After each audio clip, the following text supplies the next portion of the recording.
Hai semuanya, gimana kabar kalian? Semoga selalu dalam keadaan baik. Jadi di video kali ini, seperti biasa kita akan update untuk pergerakan dari market Bitcoin, teman-teman. Hari ini, teman-teman, tanggal 17 Desember, ya kita akan mulai untuk analisa paginya. Jadi kemarin kita udah dapat beberapa news, salah satunya adalah penjualan retail yang ternyata drop cukup signifikan untuk zona Inggris, teman-teman. Dan juga untuk indeks manajer pembelian di Inggris ini cukup baik ya, bisa dibilang. Jadi ada pro dan kontra nih, penjualan retailnya malah turun, tapi manajer pembelian artinya adalah ekspansi dari perusahaan-perusahaan ini masih bisa dilakukan meskipun cenderung kecil, teman-teman, untuk zona Inggris. Kemudian yang lain juga ada data dari CPI atau Customer Price Index. Ini menunjukkan inflasi yang terjadi di Inggris so far sih sementara mengalami tren penurunan 0,5%, tapi masih di atas daripada ekspektasi pasar yang hanya 10%, teman-teman. Jadi news-news ini kemarin ya cukup berpengaruh juga terhadap market, dan juga ada beberapa news dari luar, teman-teman. Contohnya ini ada beberapa news juga ya, ini dari apa namanya, dari geopolitik. Ada Rusia yang meluncurkan serangan rudal besar-besaran ke Ukraina, ke kota Kiev. Ini tepatnya kejadiannya 14 Desember kemarin. 14, jadi sekarang udah 17, berarti beritanya telat diramaikan itu sekitar 3 hari ya telatnya, 2 hari lah telatnya, karena kemarin kita dapat beritanya. Dan ya bertepatan juga sama Bitcoin yang mengalami penurunan. So far ini sih berita yang mungkin cukup dikait-kaitkan aja.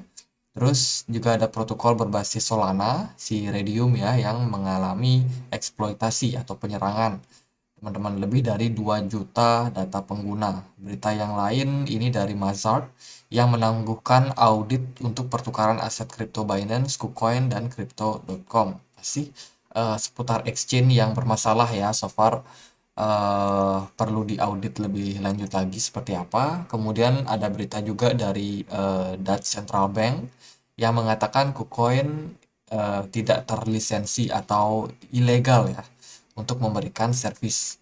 Jadi ini salah satu fund juga yang membuat market masih bisa dibilang mengalami tren penurunan.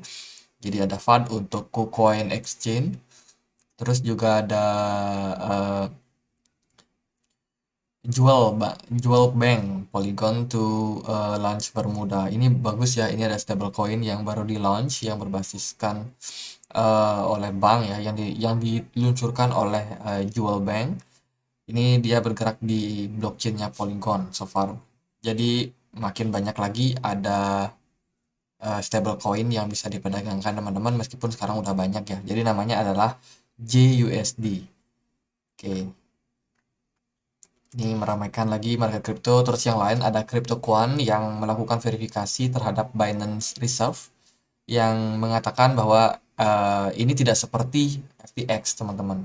Jadi so far kalau dari data CryptoQuant ini, tahu ya teman-teman, salah satu eh, tempat untuk kita bisa melakukan analisa daripada on-chain data. Jadi CryptoQuant menyajikan banyak data yang tidak tersaji di masyarakat luas. Jadi so far dia mengatakan bahwa reserve dari Binance itu tidak seperti FTX. Artinya kemungkinan reserve dari Binance itu cenderung lebih baik ya. Jadi tidak seperti yang dikatakan banyak funding di luar, bagaimana Binance itu crypto reserve-nya jelek, bisa dibilang seperti itu. Jadi ini adalah news yang kemarin cukup rame, yang tentunya bisa berpengaruh juga sama pergerakan dari pasar. So far karena hari ini hari Sabtu, teman-teman, berarti kita nggak akan ada pergerakan dari market forex, market indeks saham juga ya, saham Amerika. Jadi so far market mungkin akan dikembalikan ke mekanisme seperti bagaimana semestinya. Dan di minggu depan mungkin kita akan dapat beberapa news penting juga kalau dari makroekonomi. Kita akan bahas di lain kesempatan aja, mungkin di segmen nyangkut bareng deh. Kita akan bahas untuk news-news apa saja yang mungkin akan berpeluang berpengaruh terhadap pergerakan dari market. Kita akan masuk langsung ke technical analysisnya. Kemarin kita udah bahas. Nah, so far sih dari pergerakan Bitcoin kemarin memang dia bergerak di dalam sebuah ascending channel Dan kebetulan kemarin juga closing time frame daily itu jelek ya, jelek sekali teman-teman.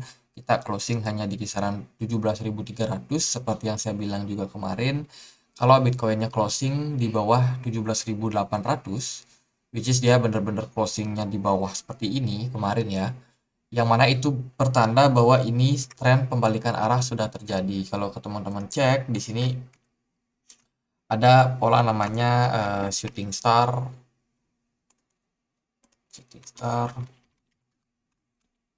Jadi kalau kita sudah menemukan salah satu indikator tanda tren penurunan, kita bisa pastikan kalau ini bisa saja menjadi perubahan arah tren atau reversal tren teman-teman. Dimana sebelumnya dia uptrend, terus kita berubah menjadi downtrend. Dan kebetulan kemarin juga tekanan seller itu sangat-sangat signifikan.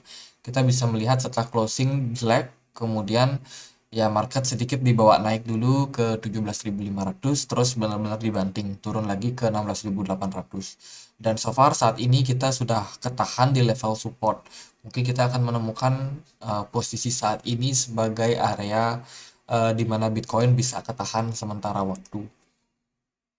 Jadi so far kalau memang dari time frame daily kelihatan setelah kemarin kita closingnya agak jelek ya, kita bikin candle merah di sini, dan hari ini pun sepertinya closingnya juga akan menunjukkan hal yang sama, konfirmasi tren sudah berubah arah. Bagaimana sebelumnya market bisa dibawa naik di sini ya, dibawa naik pelan-pelan, tapi sebenarnya dari dua hari lalu analisa kita udah kelihatan sih, karena Bitcoin itu nggak berhasil mempertahankan level resistance ataupun support di sini. Di 17.600, di 17.500 dia gagal untuk mempertahankan dan sideways. Justru kita closing kemarin agak di bawah, sehingga ini sudah cukup menjadi konfirmasi bahwa market bakalan melanjutkan tren penurunan. So far memang sudah benar-benar terrealisasi, market kemarin itu drop ya, kemarin siang, kemarin sore itu drop. Lalu kemana nih arah daripada pergerakan dari Bitcoin? Kalau saya sendiri sih masih melihat bahwa Bitcoin masih berpeluang untuk masih berada di dalam sebuah falling wedge. Di sini ada falling wedge dan sementara sih kita baru baru koreksi sedikit lah teman-teman. Intinya adalah ada potensi kalau kita mungkin masih bakalan turun, sejelek-jeleknya kita turun ke 18.000 atau ke 15.000. Jadi intinya kita masih bergerak di dalam sebuah area ini dan kita harus menunggu konfirmasi breakout terjadi teman-teman. Jadi bisa dibilang kondisi penurunan yang terjadi kemarin ini bisa aja dalam, bisa aja enggak. Karena kalau kita lihat dari ascending channel itu sometimes dia memang turun bisa agak dalam, which is ini mungkin mirip seperti bearish penan, tapi kalau kita lihat dari tren-tren yang lain juga bisa aja dia turunnya nggak akan sedalam, nggak akan bikin lower low baru. Nah, kalau memang hal demikian yang terjadi, maka kita bisa menerka-nerka nih kira-kira level supportnya di mana. Yang pertama adalah di level saat ini, yakni di 16.700 something. Ini merupakan level area support pertama. Kalau Bitcoinnya drop lagi, turun lagi, maka kita harus lihat di level support kedua. Level support keduanya kira-kira ada di kisaran 16.200. Ini kita bisa tambahkan, sorry, kita klik, pilih support. Oke, kita dapat level support kedua yaitu di 16.200. Level support ketiga kalau jelek-jeleknya banget nih Bitcoin kena tekan lagi bisa turun sampai ke 15.500 something. Itu peluang buat Bitcoin. Tapi sih sementara kalau kita lihat daripada polanya semoga saja ya ini Bitcoin bakalan dapatin indikasi ataupun kesempatan untuk membuat bullish divergence ke depannya. Jadi kita tunggu terjadi golden cross atau dead cross di sini. Kemudian MACD-nya akan berangsur-angsur ya turun lah, bisa dibilang MACD-nya mungkin akan berpeluang turun. Tapi kita hanya perlu menunggu satu golden cross berikutnya sehingga bullish divergence itu bisa berpeluang. Kalau memang bullish divergence maka kita harus melihat Bitcoin ini bisa turun cukup dalam. Mungkin bisa turun sampai 14.900 atau di 15.000 barulah kita confirm bisa melihat yang namanya bullish divergence. Barulah di sana market bisa punya peluang untuk naik lebih tinggi, teman-teman. Tapi dalam kondisi seperti ini nggak perlu khawatir buat teman-teman yang kemarin udah sempat serok ya di harga 15.000, di 16.000, nggak apa-apa. Buat investor yang mau invest, kalian udah dapat harga murah.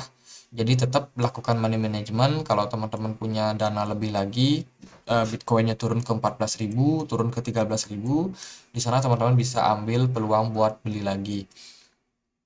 Sementara sih itu hati-hati karena selling pressure-nya masih agak keras ya, agak tinggi. Jadi kita mungkin akan melihat peluangnya Bitcoin bisa aja turun lebih dalam lagi. So far sih kalau kita lihatnya di time frame 4 jam, teman-teman tekanan jual di sini itu sangat besar. Sangat besar. Ini bahkan bukan dari mungkin bukan dari market maker tapi dari retailer. Volume perdagangannya sangat tinggi ya kemarin dan harganya nggak sama sekali bisa dibawa naik dulu. Ini sepertinya berpeluang kita untuk kembali untuk ngetes level support di sini di 16.700. Mungkin di weekend ini bisa aja market hanya sideways di level tersebut. Kemudian mungkin ada satu sedikit relief rally ke 17.000, barulah kemudian lanjut turun lagi, teman-teman. Jadi itu peluang yang mungkin tercipta untuk sementara ini. Kalau menurut saya pribadi, ya ini bisa dibilang berhati-hati ya teman-teman, berhati-hati dalam kondisi seperti sekarang. Market masih cenderung lemah dalam hal dinaikkan market itu cenderung lemah ya, cenderung agak sulit karena selling pressure juga masih cukup kuat. Tapi ya kita nanti akan update juga seperti apa pergerakan dari market. Kalau kita lihat dari MACD sih di time frame 4 jam ini so far masih cukup kuat sepertinya tekanan sellingnya.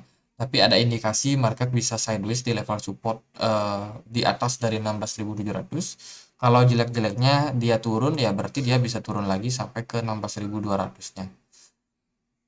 Seperti itu teman-teman. Jadi dalam kondisi seperti ini yang mau pasang short hati-hati.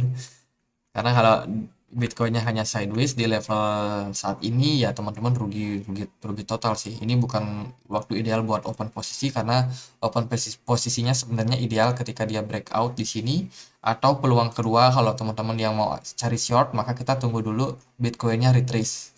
Mungkin naik ke 17.000 atau 17.100, kemudian dia kira-kira udah mulai nggak kuat naik, nah itu teman-teman baru short lagi.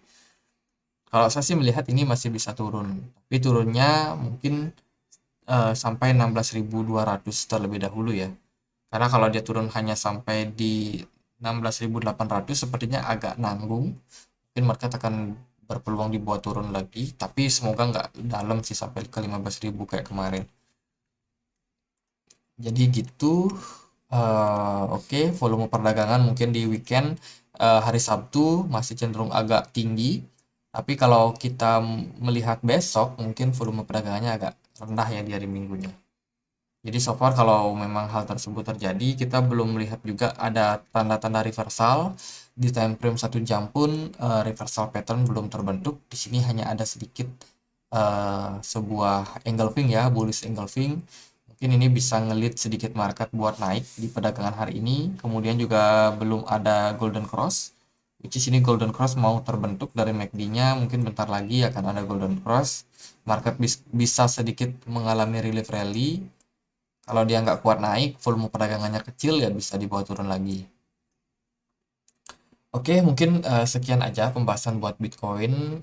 Aku juga udah sharing juga di komunitas kemarin ya tentang bagaimana analisa atau outlook dari Bitcoin. Kemarin aku bilang juga kalau Bitcoin itu closing daily-nya di bawah dari 17.800 bukan merupakan pertanda baik. So far Bitcoin bergerak dalam ascending channel. Andai kata Bitcoinnya itu sampai turun ke 17.200, 17.100, nah itu confirm dia breakdown dari ascending channel dan target bisa ke 16.700. So far udah kejadian ya, 16.700 something udah tercapai teman-teman. Sekarang kita tunggu respon market aja, apakah market bakalan rebound sesaat dulu, retrace dulu, mencari level resistance, kemudian dia baru anjlok lagi, atau justru malah ditekan lebih dalam lagi. Oke, semoga bisa bermanfaat untuk analisa kali ini. Kalau kalian suka kontennya, jangan lupa untuk klik like, komen, dan juga subscribe. Dan kita juga punya komunitas diskusi di Telegram buat yang mau join, linknya di kolom deskripsi. Oke, sekian aja. Akhir kata saya Andre, makasih.